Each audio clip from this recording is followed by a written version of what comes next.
It's HPR, All Things Considered, and I'm Dave Lawrence, and a very unusual, super cool interview we get to do today. Basically, a pair of multi-generational bluesmen with origins in Louisiana. New record just recently released from them, Young Fashioned Ways it's called, recorded at Willie Mitchell's historic Royal Studios in Memphis. And it is Bobby Rush and Kenny Wayne Shepherd. And we've had Kenny on a few times, but Bobby, this is your first time with us. A huge honor. Aloha, mahalo, my brother. Thank you for inviting us on your show. And Kenny, great to have you back on several times over the years. I can't remember exactly how many, 3 or 4 times, but always grateful. Hey, man, thanks for having me on the show again, and appreciate all the support over the years. Yeah, absolutely. And this is a neat one. That's the thing, Kenny, is maybe not always known to everybody listening because it's All Things Considered and a whole lot of different folks. But this is a cat who's really honored the blues with his own compositions and searching out these cats who are the legends who inspired him. And so this is one of those sort of tales. Walk us through how, when you and Bobby first met and how this kind of remarkable, as I said, multi-generational project came to be. Well, Bobby, I've been aware of his music for a long time. For those listening that might not be aware, Bobby is now 91 years old. And to me, he's one of the originators of the blues genre, and he's one of the guys that shaped and molded the sound of the music and enabled somebody like me to do what I do today. So I've been aware of his music for a long time. I've been a fan of his music. And, our paths have crossed a number of times over the years, but we never had played together. But I have a blues festival that I've been doing for a few years now called the Backroads Blues Festival. And a couple of years ago, we asked Bobby to come be our special guest for my part of the show. And he came and sat in with me and my band for 3 or 4 songs. And I just have to say, man, chemistry is not something that can be manufactured. Sure. It either really happens or it doesn't happen. And you can have on paper, a couple of people or a bunch of people, on paper, oh, this should be amazing, but then the chemistry's not there. But he got up there, and within the first few notes of us playing together, I was like, wow, this is super cool. Like, there's something here. And so we got off the stage after the show, and then I went up to him. I said, man, I think we should do a record together. And he said, you know what, man, I was just thinking the same thing. Wow. And that was literally all there was to it. The suggestion was made, and then the planning began. And it took us about 6 months. And I think the show was in June, and we wound up in the studio around December later that year and began recording this record. You hit the nail on the head of something that you rarely hear, and that is, like, you can put a bunch of names together for something, and it may look good on paper, but if there's no chemistry and the people don't hit it off and the right setting might not be, it all could not happen. So that's a lot of insight into so many of these all-star kind of projects you hear about or people collaborating. You can hear your genuine enthusiasm. How long ago was that? That was like 2023 when the show happened, and then later that year we were in the studio. So, it's been a little less than 2 years. What happened was, we went in the studio. We were in the studio for about a week. And to be honest with you, the whole experience was incredibly spontaneous. Like, when I walked through the front door of the studio, I had no idea what songs we were going to record because Bobby was like, he never shared with me. Every time I would text him, about anything, he would respond. But when I would text him about the music, and I'm like, hey, do you want me to send you some lyric ideas or some music or something? Like, he would never respond to that. And I was like kind of confused and fascinated by it at the same time.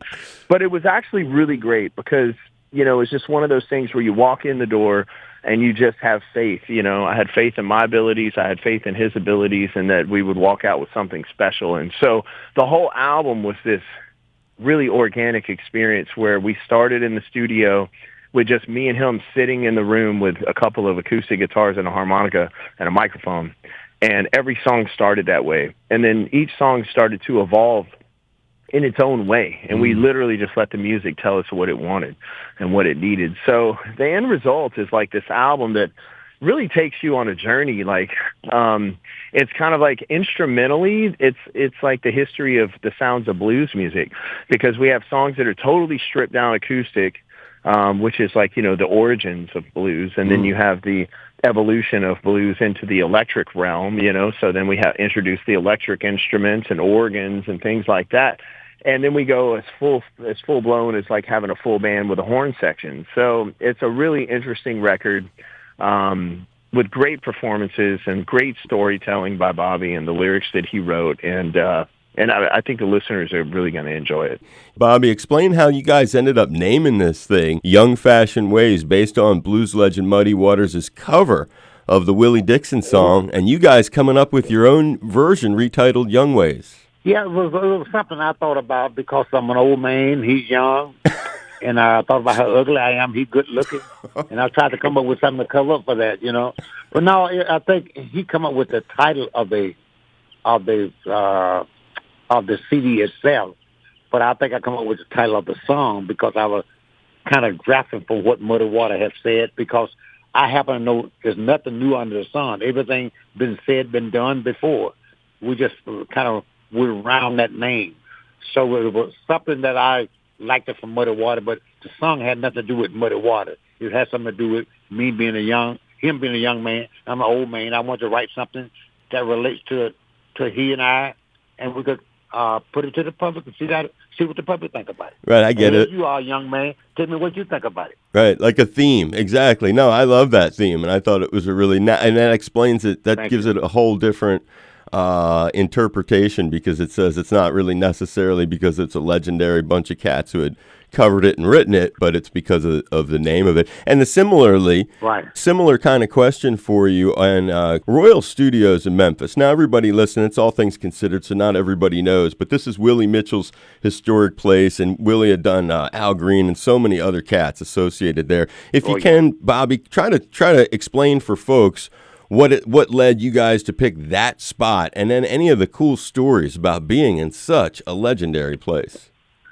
Well, first of all, I was just blessed personally, and I think he was too, to pick this spot, not knowing that it was going to be the ideal place for us to do it.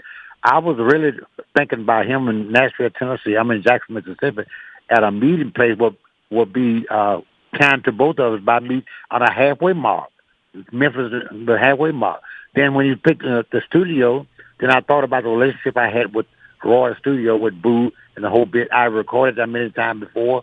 He had to, but I didn't think about those kind of things. I was thinking about cutting a good record and meeting up in a neutral place where we could have some fun and get something done. And God bless us with this.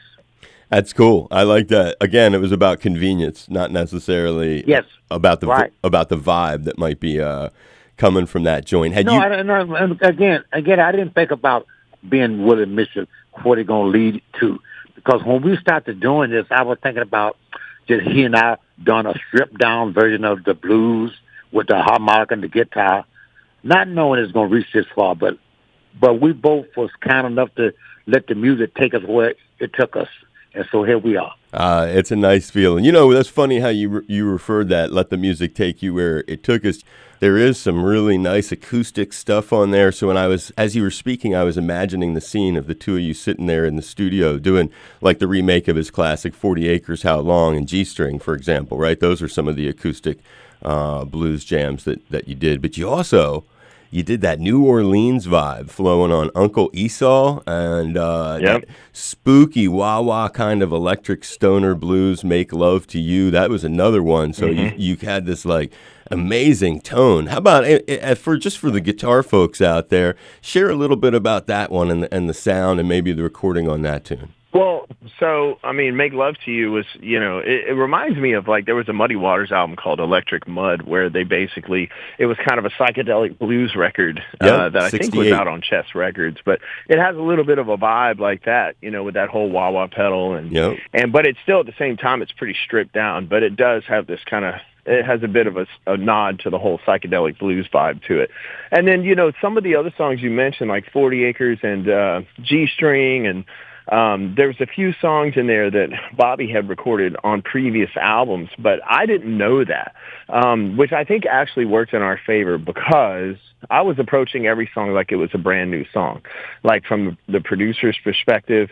and from the musical perspective. So each one of those versions of those songs are really completely new interpretations of them. Yeah. So if you compare them back to the original versions of those songs, they're very, very different. And I think it's actually really great, because if I would have known that he had already recorded them, then I probably would have gone back and listened to the originals, and then these would have turned out differently. So like I said, the whole experience was really like just this intuitive exploration process that started with me and Bobby with a couple of guitars, and it just kind of went from there. And I mean, it's really probably the most organic way you can make a record. Yeah. And I think the proof is in the pudding. You know, it's how this music should be done. Yeah, I love that, though. It's very organic. I mean, it's just completely, I love that, walking in the door without a plan and not even knowing that these tunes had been, there's 4 of them that were on there. You know, you have these shared regional roots that connect you guys. And I know that you moved away really early in your life, Bobby, and moved to Arkansas. But I got to believe that thanks to your pop, that your musical side had already started to shine before. And because I'm going to connect it to Kenny in a moment, too. Talk about your connection there with your father and his influence. My father was my biggest influence of my life. My father was a pastor of a church. He was a preacher. He never told me to sing the blues, but he never told me not to. So that gave me a green light, because at that time when I came up, especially a preacher in the house, which it was considered as the devil's music. But it wasn't the devil's music with my father. He always embraced me for what I wanted to do. And I didn't want to sing in the church. I didn't want to sing in the choir. Man, I wanted to sing the boogie woogie, man. And my dad had never rejected that. Maybe in his heart and head, he wanted me to do something else, but he never put that in my face that he wanted me to do those kind of things. So my dad had a lot of influence in what I'm doing and why I do it. And the playing of those instruments too, huh? As far as the harp and the guitar. Well, the harp, because my dad, I thought he was the best harp player in the world. When I look back on that, he was just a so-so harp player. But to me, he was the only person I know to play a harp in my neighborhood. So he was the greatest, and the guitar player also, you know. And one of the things I was saying that you share with Kenny, the Louisiana flavor on one of these jams. Again, we're talking to Bobby Rush, Kenny Wayne Shepherd about their new record, Young Fashioned Ways, and the flavor on Uncle Esau. Am I pronouncing that right, Bobby? Yeah, Uncle Esau. It's 2 or 3 ways you can spell it, so either way you spell it is right. That has a real Louisiana kind of feel to it. Talk about that jam and recording it with Kenny. Well, I had recorded this a couple of times before, and when I heard Kenny play, I said, I got to pull this back into my recording again, because I didn't get what I wanted at the first time I recorded. Song-wise, I did, but I didn't get the music or the guitar playing. But when I heard Kenny, I wanted that guitar played on my record like I heard him play on the live show. And that's what I wanted. That's why I kind of picked this song. And I did not let Kenny know. I kind of cheated him. I didn't know. He didn't know that I was doing this song. But I had tried this song with several guitar players and couldn't get what I was looking for. But Kenny had to lick, man. I said, wow, I got to do this song, Uncle Esau. I dig that. That's my Uncle Esau, you know. Is that a real person? That is your uncle? Well, I say Uncle Esau. It's not the guy that I wrote this song about was named Toots. Okay. And a really a true story about Toots, guy who plays the fiddle. And that's, but I named it Uncle Esau because it sounds good. If you know Esau, is a kind of a biblical name. Right, you know, right. Uncle Esau. Yeah. And the neat thing is, Kenny, for yourself, because when I listened to that, first thing I could think is some of the stories, you know, I remember us talking about Ellis Marsalis passing and stuff, and just your connection to Louisiana. And then I hear that song, and I thought, man, it sounds like you're at some sort of like little backwoods Cajun jamboree. Talk a little bit about when you get to play something like that, does that reconnect you to where you're from and any influence of that special place, Louisiana? Well, yeah, I mean, I'm always connected to where I'm from because those are my roots. You know, it's like being from Louisiana. It's not something that just goes away, you know, whether you live there your whole life or whether you move on to a different place. But I spent, you know, my formidable years of my life, especially musically, growing up in Louisiana. And so, you know, we went for that Louisiana vibe on that track. And, you know, you got the second line, drum line happening in the song, and then the horn parts really, have a New Orleans vibe to it. So that was kind of like the full culmination of both Bobby's Louisiana history and my Louisiana history and our backgrounds coming together on one song, really. Yeah, that's exactly what I was thinking. You summed it up really well, and it made me think of a thing because whenever we talk about a new record on the show, we always ask we ask the same questions to a lot of people because it sounds interesting to folks listening. So the first record when you were a kid yourself that you got, Kenny, it doesn't have to be one you bought. It could be something that someone gave to you, and it doesn't have to be blues. I know it could be a rock thing. What was the very first record that really moved you or inspired you? Very, very first one.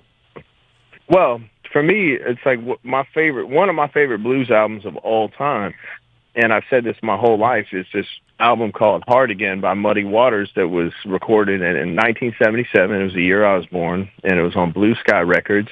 And Johnny Winter produced the album and played guitar on it. And to me, that's like one of the best blues albums of all time. I've worn out so many copies of that record and bought new copies of it, gifted copies of that record to other people to turn them on to it. And, that's one of the reasons why everybody says that this album was inspired by Muddy Waters is because, I look at the similarities and, it's like I'm the Johnny Winter in this scenario and Bobby is the Muddy Waters, I like and that. So, yeah. I like that too. I don't think that the whole album was necessarily inspired by Muddy, but I think that the spirit of that Hard Again album, there's a similar spirit in the making of this record. And I encourage people, go on YouTube. You can catch there are a lot of live recordings from that tour in '77, and you can hear Johnny and Muddy together playing bootlegs and stuff from it, but it's inspiring. Plus that show they did with Foghat at the Palladium, where all kinds of people, John Lee Hooker, lots of people were at that one with Muddy and him. And then for yourself, Bobby, going way back, I know it's a different era, but there had to be besides your pop, there had to be a record that really moved you really early on, the very first one maybe. Well, I have so many things that moved me about records and about the guys who were doing them. Louis Jordan was probably my favorite artist. Not because of Louisiana, he was so frisky the way he did his thing. Quite natural. Muddy Waters influenced me. Howlin' Wolf, Muddy was good. Howlin' Wolf was different. B.B. King stood steady by what he was doing, and then I got a lot of things that I listen to. If you listen to my record, my song, you can hear a piece of this and piece of that. Sure. Piece of country and western, piece of this, and you put them all in a bowl. You stir them up, then you got a Bobby Rush. And had you met Muddy in your lifetime? Gotten in interact? Oh God, yeah! I met Muddy Waters first time in 1949, and we were friends until he passed. Where was that? Where was that in '49? I met him Clarksville. I met him in Clarksville, Mississippi. Myself, Ike Turner, and Howlin' Wolf, and Sam Cooke was on the same show. 1949. Yeah. That is the kind of history that we're thrilled to get to share on the show here. Well, I'll leave you guys with this one. And it's really the other question we always like to ask when people have a new record. Now, there's a bunch of tour dates. I was looking at them, but we're here in Honolulu, Hawaii, gentlemen, and I'm just got to pitch you on coming out here. Perhaps you'd consider Blue Note Hawaii. Does about 325 people, great venue. What's the idea about, how could we get you out here to Hawaii? Have you ever thought about the Blue Note Hawaii, Kenny, ever in your... Well, I'll say this. I have been wanting to come to Hawaii and play music for many, many years now. I've been talking to my booking agent about how come we don't ever go to Hawaii, but I think the problem is 325 people is too small for us. Yeah. And so I think it's too small for Bobby to do or too small for me to do and both of us combined. But I think the problem is there's not I don't think there's the right size venue, the right capacity, but I'm looking for any reason to come because it's beautiful. I've vacationed in Hawaii many, many times, and so for me, it's always great when you can mix business with pleasure. So if I could come there and play some music and do some business and get to enjoy the beautiful, beaches of, what Hawaii has to offer, then I'm down. They got to find the right place. They do multiple nights, though, brother. It's like George Clinton came for 4 nights. People don't go for one night. They do like 2 shows a night. It may not be the right venue, but a lot of people who are notable artists, they don't come for one show. They'll do like 3-4 nights in a row, and they'll do 2 shows a night kind of deal. Right. And I've been there a couple of times. I played the Blue Note also, but I did it a solo kind of thing, one-on-one kind of storytelling kind of thing. Now we're looking for a bigger venue so we both can do some things together, and I love that. That's what I want to happen. Well, I'm rooting for success on your tour. I think it's going to be great, and we're hoping, fingers crossed, you can find a way to bring it to the islands. Young Fashioned Ways is the record. It sure would be, and a fun thing to get to imagine having you guys. Certainly, we'd invite you by the studio if you do make it out here. Bobby Rush, Kenny Wayne Shepherd, their new record, Young Fashioned Ways. And Bobby, really a pleasure to have you on the show, too, and thank you so much for taking time to join us today. Well, thanks, Scott, for what you do for us, man. We appreciate you. You're very welcome. Yes, sir. And you guys, lots of success with everything. Much love. Thank you again, Kenny. Appreciate it, brother. All right, thank you.